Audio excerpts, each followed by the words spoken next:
Alright, guy. So, this just might be the biggest news of the season.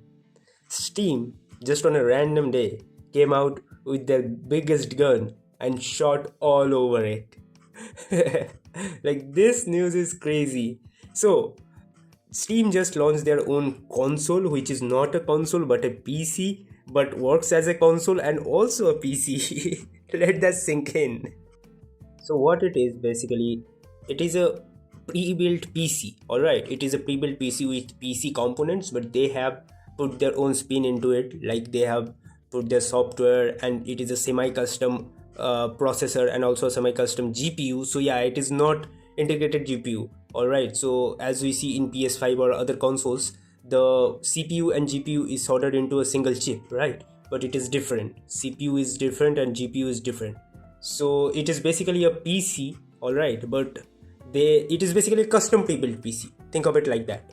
So in the tech specs, you can see that it is a semi-custom AMD Zen 4 6-core CPU with 30-watt TDP. So it is almost like a laptop CPU, all right, because most of the AMD CPUs, laptop CPUs draw 30 watt to 40 watt of power, sometimes even 15 to 20 watts of power. So it is basically that kind of CPU. And the GPU, which is the most important and kind of like I would say downgrade to PS5, like if you compare to PS5's GPU, then it is a semi-custom AMD RDNA 3 28 compute units GPU, which has a 2.45 gigahertz or max clock speed, all right, with 110 watt TDP. Now, what is it comparable to some discrete GPUs? Which is yes, it is almost same as RX 7600, but not quite, because RX 7600 has 32 CUs, all right, and it has a power draw of 160 TDP. So that is different. Now, which is this discrete GPU like really comparable to? I just found something, and it is RX 7600M. Alright, see, every single thing is like same. The only thing is the power draw. The power draw is little less in the M GPU, like the laptop GPU, RX 7600 GPU, and the power draw in the Steam specs is 110 watts. So that's the only difference. And now I get that. And I mean, it is really understandable that AMD, like Steam might have just hit a deal with AMD, right? Because we know most of the AMD's laptop GPUs didn't sell really well. So maybe Steam just did like they just maybe purchased all those GPUs in a bulk, right? Because most of the time, most of the like buyers, they don't want to buy like Radeon GPUs in laptops. Like most of the times, almost all the buyers want that Nvidia sticker. So that is the thing. So I think Steam might have struck a deal with, or maybe Valve might have struck a deal with AMD, that they're gonna buy all those 7600Ms, and they're just gonna do some custom tweaking in some of the stuff, and maybe just up the power draw, and that's it. Because look at the compute units, look at the like the max clock speed. All of this stuff is same in 7600M. So most probably they are using this GPU, and understandably so. Like look at the machine, it is really small, it is a cubicle shape and it is really small. So yeah, putting a like laptop GPU die in it, and having a single cooling system for everything is really good. I'd say they went the right way. Now the only problem is it is 8 GB. All right, now let's talk about the other stuff. RAM is 16 GB DDR5, which is really good. Yeah, although it is a laptop RAM and it is like changeable, it is upgradable, so it is good. 16 GB DDR5 and 8 GB of DDR6 VRAM. I mean the like GPU stuff. And it has internal power supply, AC of power of 110 to 240 volts, and it will have two configuration in storage. One is 512 GB NVMe, and it will be expandable up to 2 TB, and there will be a separate 2 TB version of it, like 2 TB with a 2 TB NVMe SSD. And both model will include an extra like micro SD slot, like for high speed micro SD cards, and that is really great. Now the biggest problem is the video memory. Like of course there is other stuff like in gaming, how will they implement the anti-cheat? because anti-cheat is basically a kernel level system. All right, so most probably you won't be able to play like battlefields, like the latest battlefield game, because they are implementing kernel level cheating system, anti-cheat system. So how will they implement that in a Linux software? All right, because it is using Steam is using basically SteamOS basically uses Arch Linux. So Arch is a distro of Linux, like a version of Linux software, Linux operating system, and SteamOS is basically built on Arch.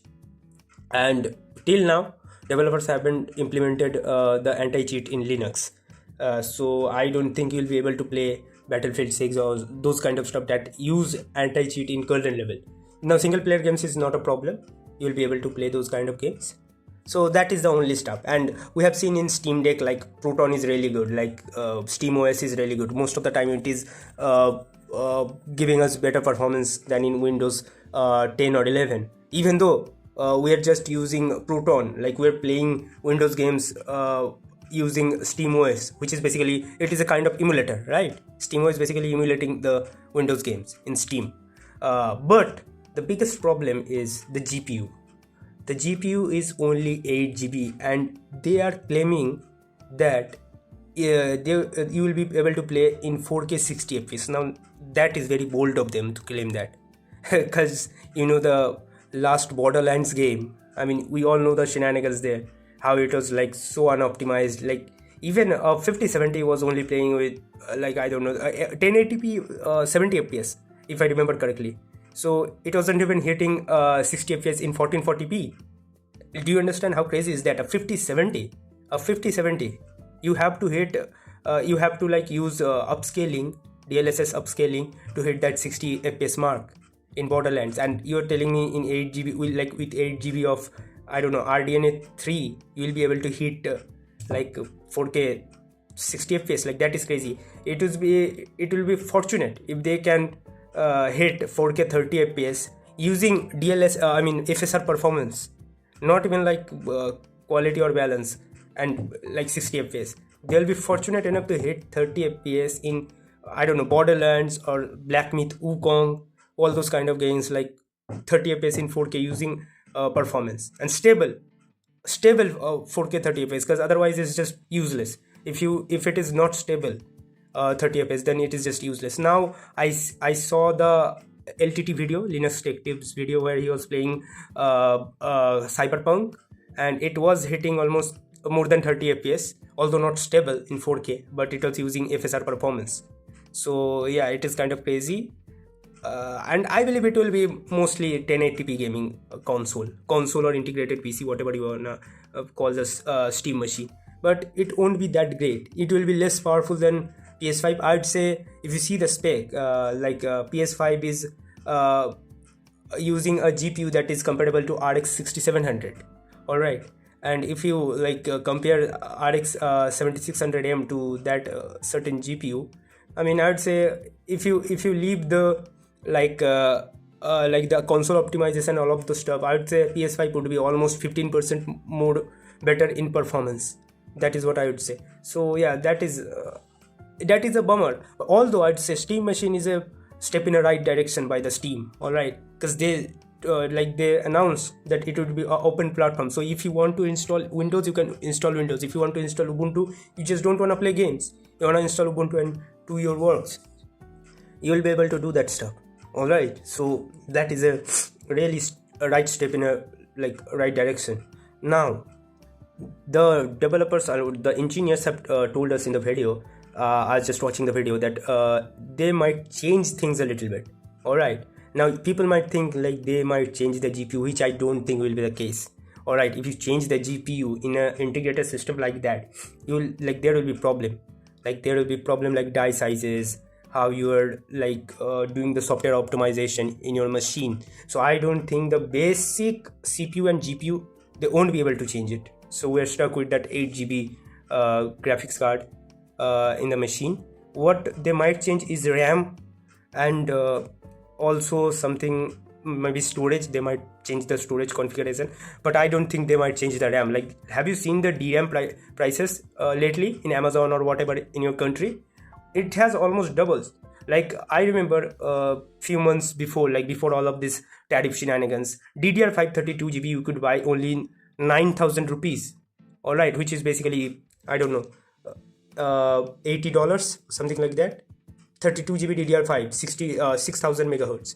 Now it has gone up to 1900 rupees, which is basically double, more than double, which is crazy. 1600 megahertz DDR5 RAM for like 32 GB RAM for 19,000 is crazy, like absolutely crazy. So I don't think there will be a change RAM, because they will at least have to give 16 GB. So of course they won't increase it, but they won't decrease it either, because PS5 already has 16 GB of shared memory. Now 8 GB of VRAM, that is GPU, of course they won't change it. So only thing they might change is the storage one, that's it. I don't think they will change anything other than that.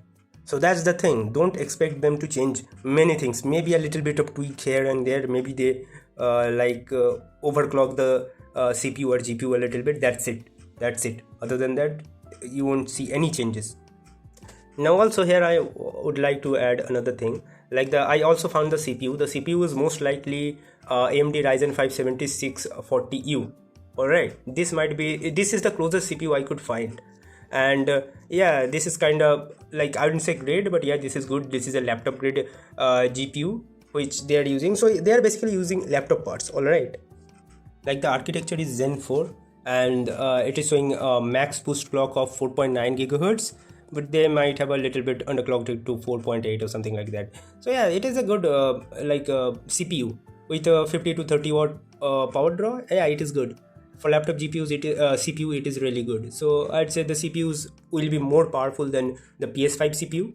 But yeah, the main problem will be the GPU, I guess. Now even though I'm like complaining about GPU, the main thing that will break or make this thing is the pricing, because they told us it won't be console price. Now if you guys know about console pricing, now what these companies do, like these big console companies do, like Microsoft or Nintendo or Sony, whatever, with the console, is they underprice the console. When they sell you, they underprice it. So let's say a console costs $500 to make, they will sell it, let's say, for $450. Alright, and then they're gonna profit up with their games. So all those console exclusive games that you see is because of that, because they wanna profit with their games, because they already undersold the console to you. Alright, so they want to make up that losses. Now that is the problem. Steam specifically told us that they will treat it like a PC. Alright, so the pricing will be like PC, not a console. So I think they are looking to make profit with this PC, like Steam machine, PC, console, whatever you want to call it. So that is a kind of problem. Alright, now what might be the estimated price of all these components? I'd say the Steam said that it will be like entry-level PC, and if you search on the internet, entry-level PCs like starts with $500 to all the way to 750 or something like that, 750 or $800 American dollars. Now what I would say is they might launch it at a price of like 550 to 600. They must launch it, for less than $600. Alright, otherwise it will fail. Otherwise it will definitely fail. Because you see, no matter what other people say, Windows is really bad. Windows right now is really bad. I've been using Windows for past 11 or 12 years, alright, and Windows is really bad. I have experienced Windows XP, Windows 7, being in India, you will experience all kind of Windows, because back then there was no licensed Windows, right? So we are using XP, Windows 7 Ultimate, Windows 8, whatever we could get our hands on. So I have experience with many Windows operating systems, and it is like unnecessarily bloated. Windows 11 is unnecessarily bloated. That's it. The only thing that has improved in Windows is maybe the Windows Defender, like their inbuilt malware program or antivirus program. That's it. And even with all of that, a normal person would still use Windows. So this kind of product, especially the first generation product, although it is Steam machine, is kind of, if you think about it, it is a second generation product, but still most of the people, general people, won't use it. This generation of product, like the second generation Steam machine, are the only guys who is going to get is are enthusiasts, like guys like Hardware Unboxed or Game and Access, those kind of guys, or average guys who are like rich or something like that. Alright, because most of the people who are normal people, PS5 has left a great impression on them, even on me. If I buy a console, it is going to be PS5 right now. Now If Steam machine they keep the price at like 550 $500, great. But if it is over $600, absolutely no, absolutely no. That 8 GB of VRAM is a big problem, big problem. And even on a like 7600M, which is like weaker than 4060, like that graphics card will be weaker than 4060, and it doesn't have shared memory, so that is a big problem. It means the memory is slower, so it will underperform always. So that is a big problem. All right, so the thing that will make or break Steam machine is basically the pricing. And I'd say if it's the initial price is like 550 or 600, I would like suggest everyone to buy it. And let's say after a year of discount or something like that, it goes down to less than 500, definitely buy it, because you can do coding, you can watch all those kind of movies and all of those stuff. Of course you can play games, you can do other stuff. So yeah, it is basically a computer with SteamOS, that's it. Except of like Windows or Ubuntu, you're just using SteamOS, which is based on Arch, which is basically Linux. So you get all those Linux facilities and all of those stuff. So yeah, that is great.